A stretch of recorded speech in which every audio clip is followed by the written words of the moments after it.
Hello students, welcome to this video.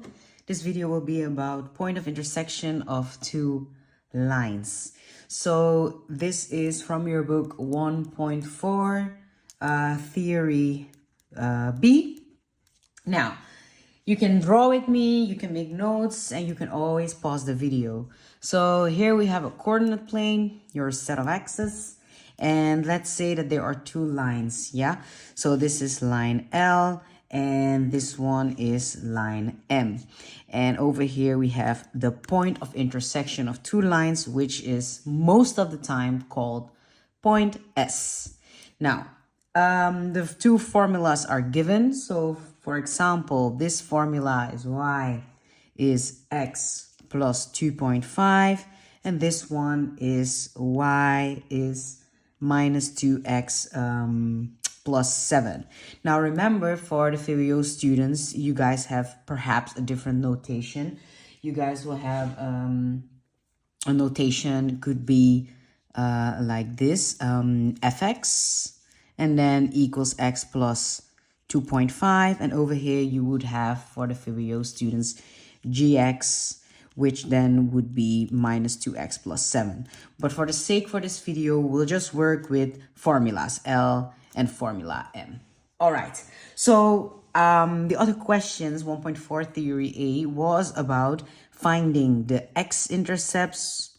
So for example, that would be A for line M, and it would be B for line L.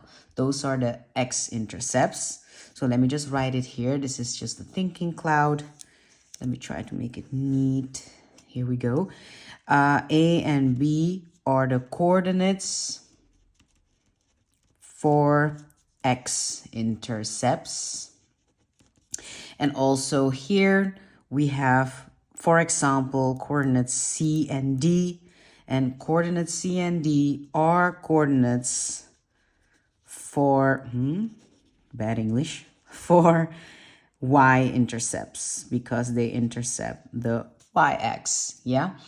And this is theory A, so we're not going to do this. We're just going to focus on point S.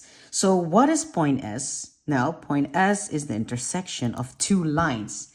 Now, we want to know the coordinates, so we want to know, what is this coordinate? Dot, dot, not the zero, just dot, dot. What is this coordinate?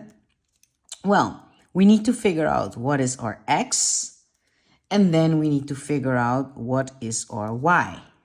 And then we need to fill in our blanks. So how can we do that? We know that these two lines, this is the point where they intersect.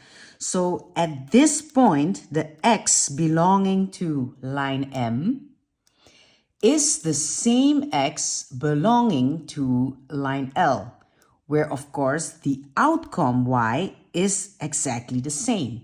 So we are actually wondering, for what x is L the same as M?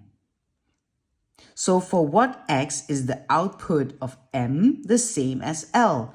So for what x will we get the same outcome? Well, we'll actually ask ourselves, why is y? When will that be? So what we do, we make a new equation.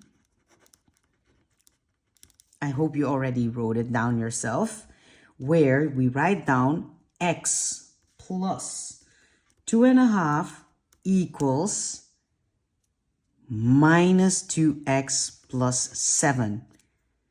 We are now actually filling in y for the other for this function, this formula, and also for y for the other function. For HAVO students, it's called formula. So we make an equation.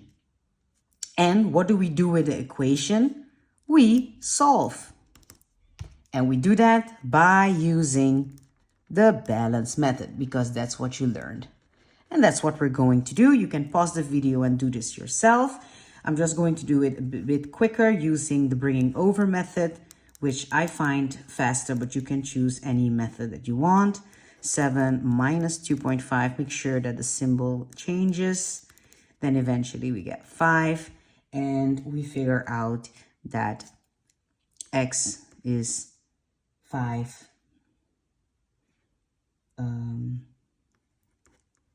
the fraction 5 over 3, which is then 1/2. Yeah, but we can work with this. Now, this is great. We got our fraction. This is 5 over 3.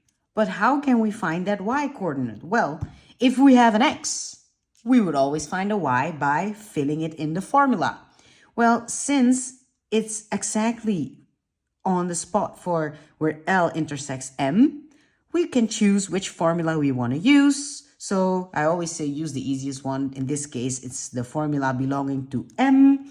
So we get y using M. Y is 1/2 plus 2.5, 2.5, but I'll write it as a fraction. 2.5. Well, let's do a little bit of simplifying. This becomes 1/4 out of 6. You can also use a calculator, by the way, guys. And this becomes 3 out of 6. Eventually you get 3, 7 out of 6, which will then become 4, 1 out of 6. So this means this coordinate is 4, 1 out of 6. So the complete coordinate has to be 1/2 and 4, 1 out of 6. So I can write it here neatly. S is 1/2, 4, 1 out of 6.